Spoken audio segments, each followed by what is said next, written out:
Hello everyone and welcome back to another devlog for the Wizard School Simulator. A game where you go to a wizard school to learn new spells which you can use to prank others, to save the world. Today I've got a lot to show you because I've been working really hard toward a vertical slice of the game. A vertical slice means that everything there is to do in the game will be in there, but there won't be much of it yet. Take for instance the character creator I'm working on. It's functional, but there aren't many options yet. With this I aim to make a playable version of the game which I can give to players who are interested, and then they can give me feedback about what they did and didn't like. So with this goal in mind I've got a lot of things to show you, so let's get right into it.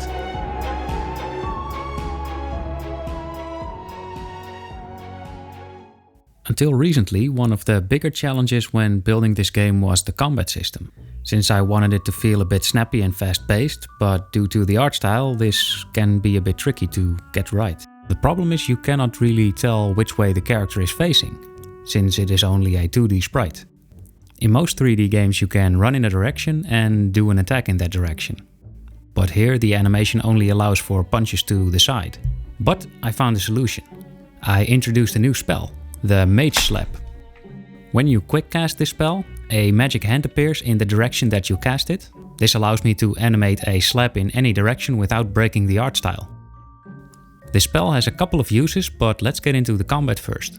When you hit NPCs, they will get angry and fight you. A health bar will appear above their head, and I also added a facial expression when you hit someone. Besides the immediate reaction, they also have an underlying anger level, which will make them angry at first, but when you fight them for a long time, they will start to become enraged. Fighting is against the rules, so it will count towards your mischief meter, and once the meter is full, the prefects will start chasing you. Something else I've added is a targeting system. This allows you to lock onto a target and quick cast in that direction. The way I implemented this is with a targetable behavior. Basically, any object with this behavior gets added to a pool of targetable objects, and then the camera follow script has a feature to lock onto the appropriate target from the pool. The nice thing is that besides the NPCs I can now make anything targetable. Take for instance these practice targets. Which brings me to the next thing I've implemented, a mini game. Here you can see a ball lying in the grass, and the idea is that you can use your spells to make the ball hit the targets, and you have to hit all the targets as fast as possible. There's no reward yet at the moment, but I will probably put unlockable stuff behind minigames like these in the future.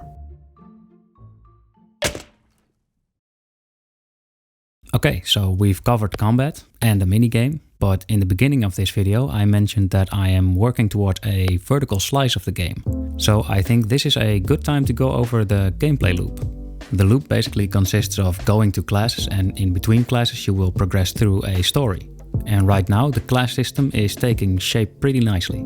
If you recall, in the last devlog I covered that the day is divided up into parts, but now also the week is divided into weekdays. So you can see which day it is at the bottom of the screen, and there are different classes at the different days of the week.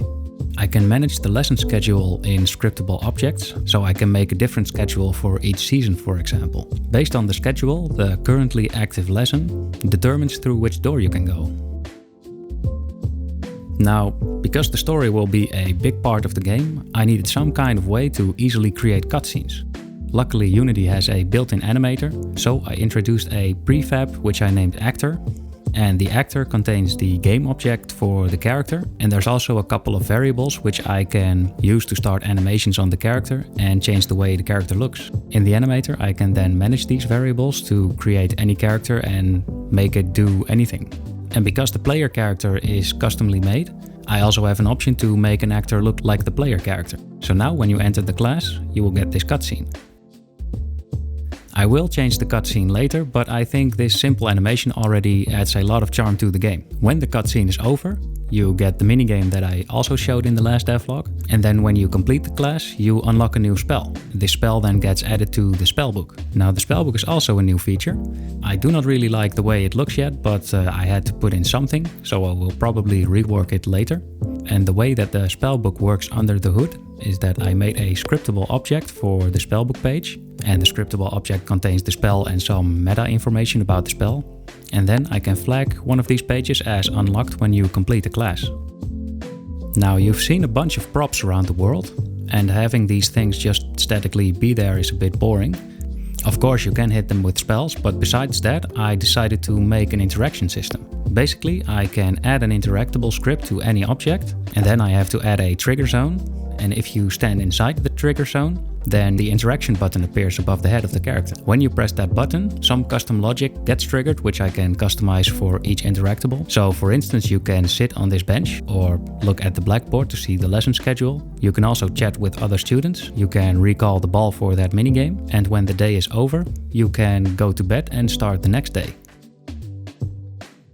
So yeah, in conclusion, you can make a character, do some minigames, go to classes, interact with stuff, unlock spells, get into fights, and progress through the week. So that only leaves a couple of big systems that I still have to make. The first being a mission system, so you can progress through the story. And then the other big system is multiplayer. A little while back I held a poll to see if and why you would like a multiplayer system implemented. And most of you voted for co-op. And this is also the thing I think is the most fun for a game like this, just messing around in the world with friends. But of course, multiplayer will be a big challenge in regards to implementing it, but also designing the game around it. So I will probably have to dedicate a couple of videos to just implementing multiplayer alone.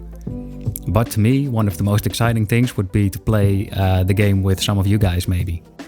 But that's it for this video. For now, I want to thank you very much for watching. If you have any ideas or feedback, please feel free to leave suggestions in the comments. And I will see you next time.